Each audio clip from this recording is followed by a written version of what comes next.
In 1961 in Philadelphia, a woman gives birth in a department store. Soon the doctor arrives and checks on the baby, who won't stop crying. To his shock, the baby has fractured his legs and arms in the womb. Many years later, David takes the train back to Philadelphia after a job interview in New York.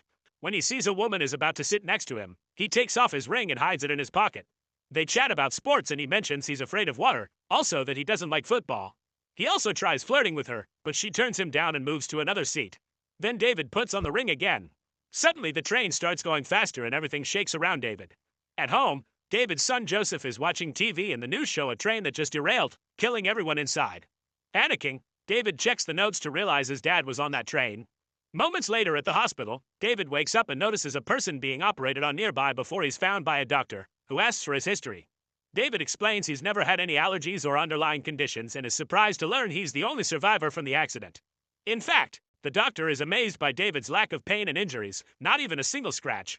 When David leaves the room, he finds his family waiting for him. Joseph tries to make David and his mom Audrey hold hands, but they quickly drop it. Later at home, David tells Audrey that he doesn't think he got the job, but he'll move out soon anyway. It turns out they're separated and sleeping in different rooms. The next day, David attends the memorial service for the 177 deaths of the accident. After it's done, David returns to his car and finds an envelope with a card that has the limited edition logo. When he opens it, he finds no names, just a note asking him how many days he's been sick in his life. Afterward, David goes to work, which consists of being security for a football team. With the card still on his mind, he asks the secretary to check how many sick days he's had. Then he watches the team train with nostalgia in his eyes. At the end of the day, David is told by his boss that he's never had a single sick day since took this job 5 years ago, so he's getting a raise. That night, David asks Audrey if she remembers him ever getting sick, because he doesn't. Audrey thinks about it and admits she can't think of a single day of seeing David sick since she met him in college. A flashback jumps to 1974, where the baby from before is now a teen. It turns out he has osteogenesis, which means all his bones are very fragile and he often ends up breaking them. The boy is afraid of going outside and getting hurt again, not to mention other kids at school call him Mr. Glass. To take him out of his isolation, his mother tells him she left a present for him outside. The boy gathers his strength and gets the gift, which happens to be a comic book. His mother explains he'll get another one each day he leaves the house. In the present, the boy has grown into an adult. His name is Elijah and he has an art gallery dedicated to comic book art. He's very defensive of comics as an art form and cancels a sale when he hears the client wants to give a valuable painting to his 4-year-old.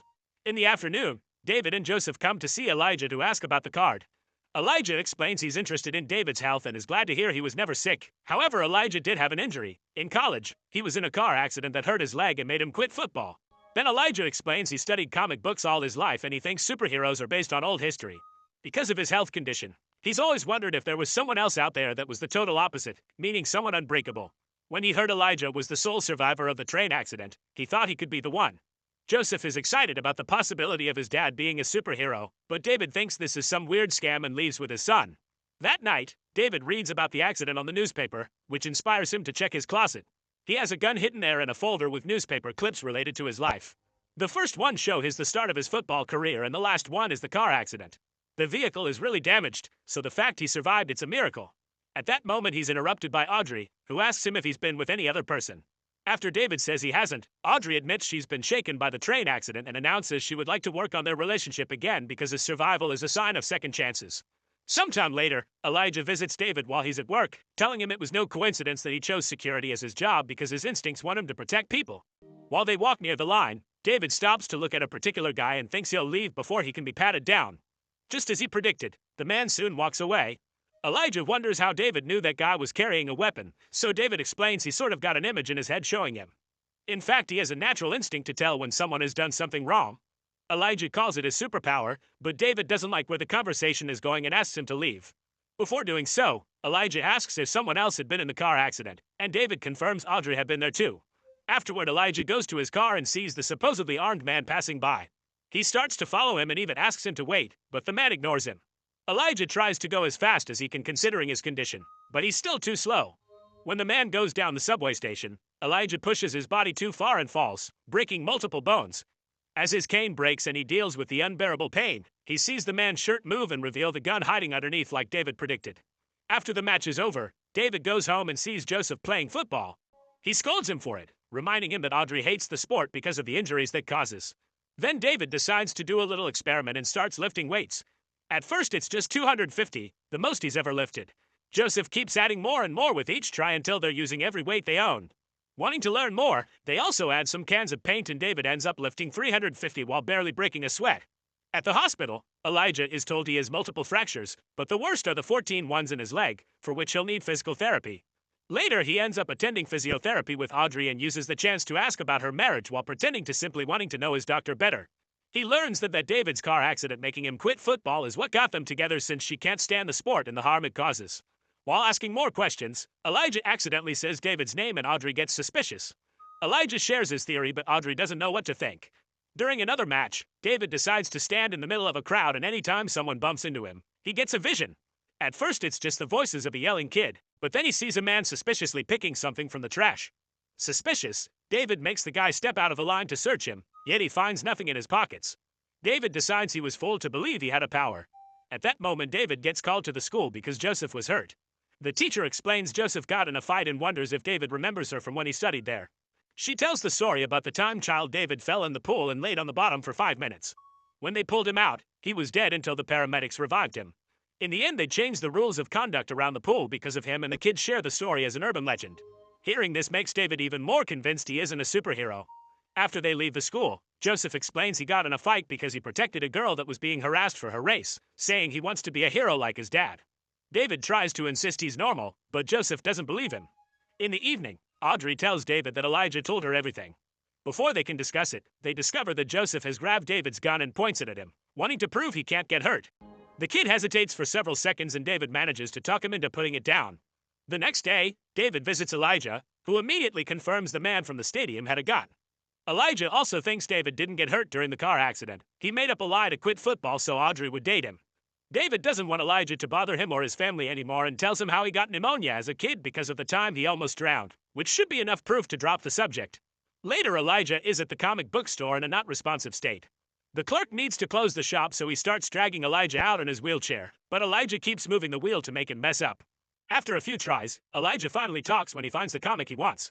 Meanwhile, David and Audrey leave Joseph with a babysitter so they can go out on a date. They have drinks together and try to reconnect, forcing David to admit he's kept his family at arm's length because something doesn't feel right. When they come back, the babysitter tells them she picked a phone call from New York saying David got the job. However, the family assures her they aren't going anywhere. There's also a message on the machine from Elijah, explaining every hero has a weakness and David's kryptonite is water.